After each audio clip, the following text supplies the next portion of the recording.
राजकीय कल्याण कन्या महाविद्यालय सीकर की हिंदी साहित्य बीए फर्स्ट ईयर की क्लास में आप सभी का स्वागत है। आज हम चलते हैं मीराबाई के पदों की ओर।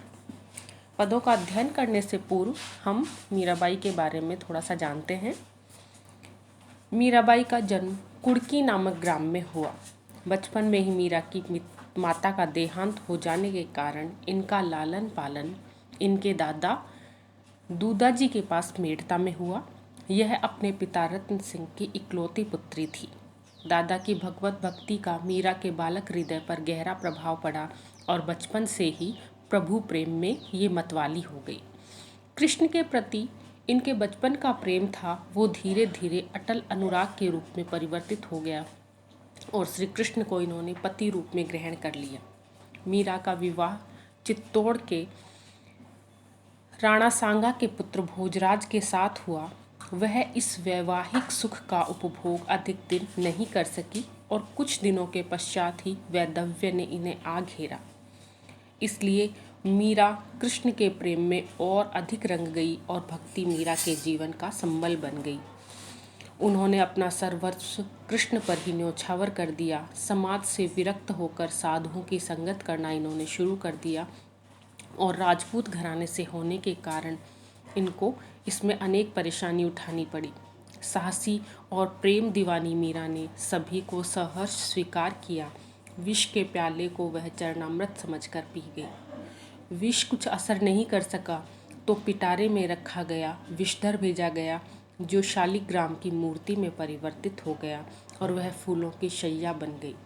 मीरा ने नरसी जीरो मायरो, गीत गोविंद की टीका, मीराबाई का मलार, राग गोविंद, सोरठ के पद, मीरा के पद आदि रचनाएं की हैं। इनकी काव्यगत विशेषताएं इस प्रकार है। इनकी जो भक्ति है वो माधुर्य भाव की है। इन्होंने श्री कृष्ण को पति रूप में स्वीकार किया। नारी होने के कारण इनके पदों में जैसी अनन्यता आत्मसमर्पण मिलता है वैसा अन्यत्र दुर्लभ है। मीरा के पदों में कुछ पद हमें विनय भावना के देखने को भी मिलते हैं, लेकिन इनके जो विरह निवेदन के पद हैं वो भक्ति भावना के प्राण हैं और कृष्ण से उनका जो अटल प्रेम है वो ही हमें इन पदों में दिखाई देता है।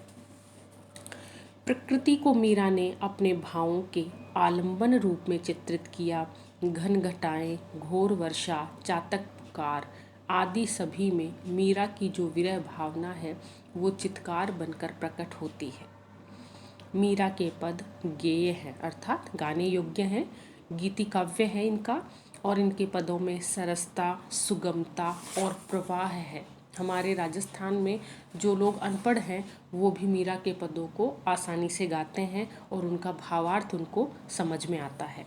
भक्त लोग बड़े लय के साथ इनके पदों को गाकर उनमें तन्मय हो जाते हैं। मीरा की भाषा व्यवहारिक है। राजस्थानी, ब्रज और गुजराती का मिश्रण इनकी भाषा में हमें देखने को मिलता है।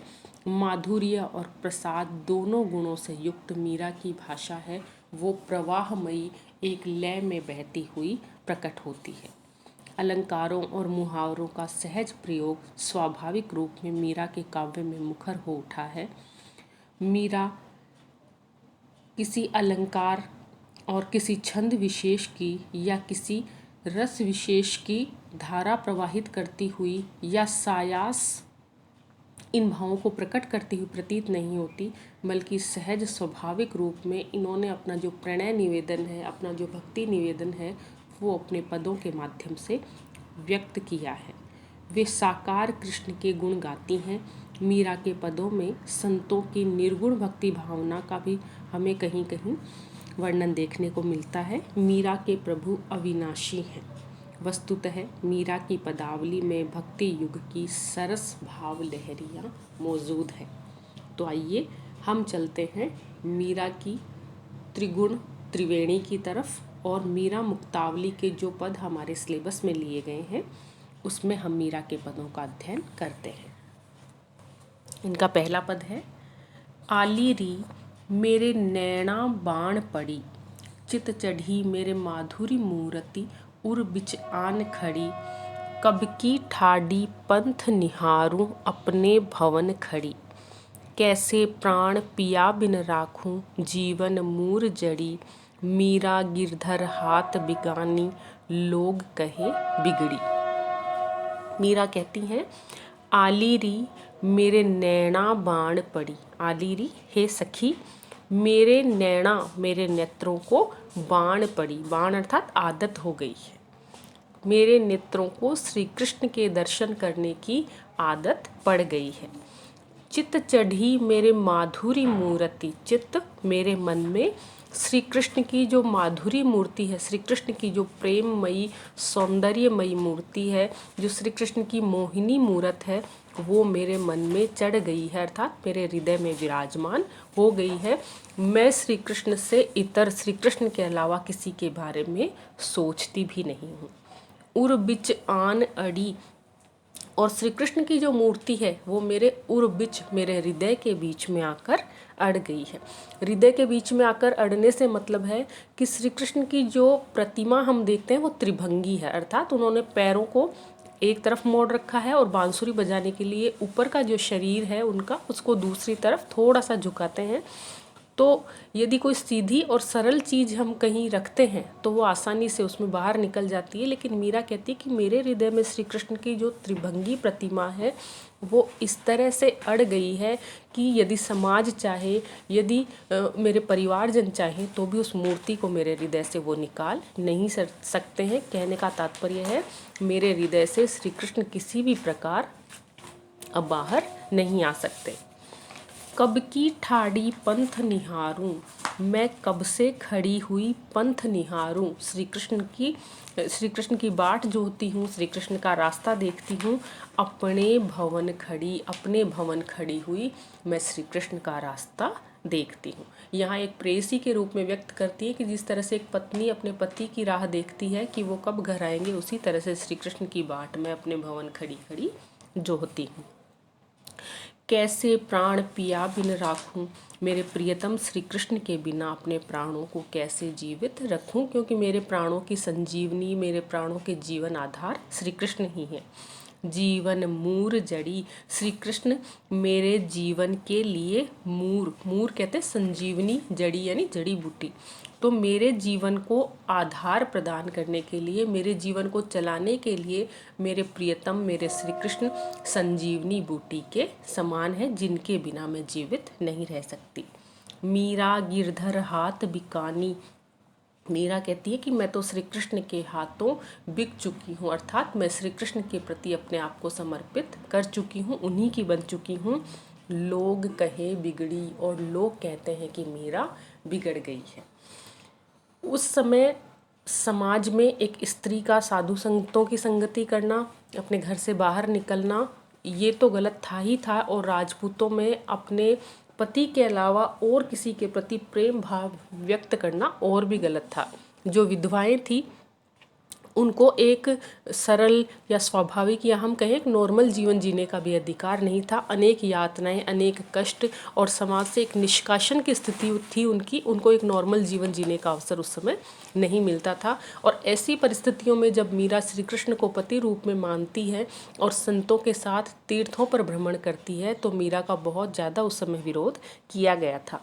इसलिए मीरा कहती है कि लोग मुझे कहते हैं, मेरा समाज और परिवार कहता है कि मीरा बिगड़ गई है। यहाँ जो पद है वो, उसमें ज़्यादातर शब्द हैं वो राजस्थानी भाषा के हैं, और पद की भाषा में ब्रज भाषा भी हमें यहाँ पर दिखाई देती है।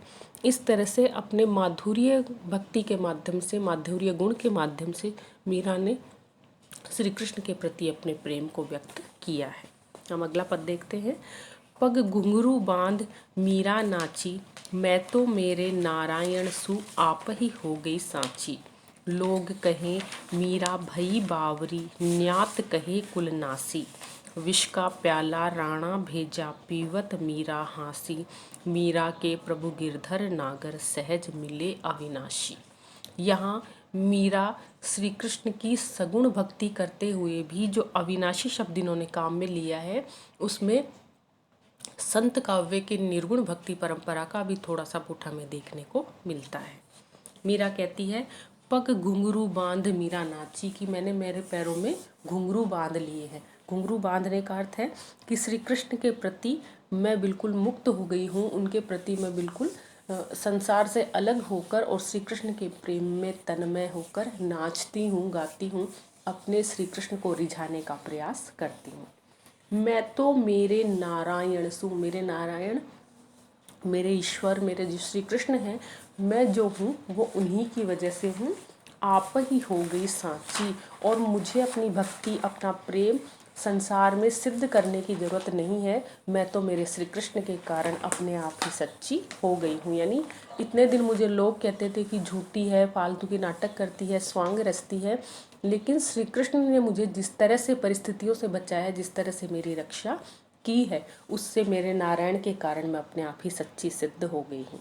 यहाँ मीरा का इशारा उनके देवर ने जब उन्हें एक सर्प पिटारी में रखकर भेजा, लेकिन वो सर्प है वो फूलों की शैया बन गई, और विष का प्याला भेजा, लेकिन उसका भी असर मीरा पर नहीं हुआ। तो यहाँ मीरा उस भाव को ही व्यक्त करती हुई, उधर ही संकेत करती हुई कह रही है। लोग कहे मीरा भई बावरी, लोग कहते हैं कि मीरा अपने पति के विरह में पागल हो गई है। न्यात कहे कुलनाशी, और न्यात और मेरे जो परिवारजन हैं वो कहते हैं कि ये कुलनाशी है, इसने कुल का नाम डुबो दिया है, इसने कुल की बदनामी करवा दी है। विष का प्याला राणा भेजा, और राणा ने मुझे मारने के लिए विष का प्याला भेजा। पीवत मीरा हंसी, लेकिन अपने श्री कृष्ण के भरोसे, उनके बल पर, उनके प्रति जो मेरी अपार श्रद्धा है उसको व्यक्त करते हुए हंसते हंसते भी मैं वो प्याला पी गई, और मेरा कुछ नहीं बिगड़ा। मीरा के प्रभु गिरधर नागर, मीरा कहती है कि मेरे जो प्रभु हैं गिरधर श्री कृष्ण हैं, सहज मिले अविनाशी, और उनके लिए किसी योग साधना की आवश्यकता नहीं है, किसी तपस्या की आवश्यकता नहीं है, अपने आप को दुखी करने की आवश्यकता नहीं है। यदि हमारा प्रेम श्री कृष्ण के प्रति सच्चा है तो सहज रूप में वो अविनाशी, वो ईश्वर हमें दर्शन दे सकते हैं, हमें आसानी से प्राप्त हो सकते हैं। इस तरह से मीरा श्री कृष्ण के प्रति अपने अनन्य भाव को, अपने एकाकार भाव को व्यक्त करती हुई अपना सर्वस्व श्री कृष्ण को मानती है, और अपनी अपार और श्रद्धा व्यक्त करती हुई यहाँ ये प्रकट करने का प्रयत्न कर रही हैं कि यदि श्री कृष्ण के प्रति या हमारे ईश्वर के प्रति या हमारा जो इष्ट देव है, हमारा जो आराध्य देव है, उसके प्रति हमारी भक्ति यदि सच्ची हो तो हमें अपने आप को इस संसार में सिद्ध करने की आवश्यकता नहीं होती। हमारे भक्ति के बल पर संसार अपने आप हमारी भक्ति को समझता है और हमारी भक्ति सही सिद्ध होती है। वही राजस्थानी और ब्रज भाषा का मिश्रण मीरा के पद में हमें यहाँ देखने को मिलता है। आज के लिए इतना ही। हमारे अगले वीडियो में हम मीरा के अन्य पदों का अध्ययन करेंगे। धन्यवाद।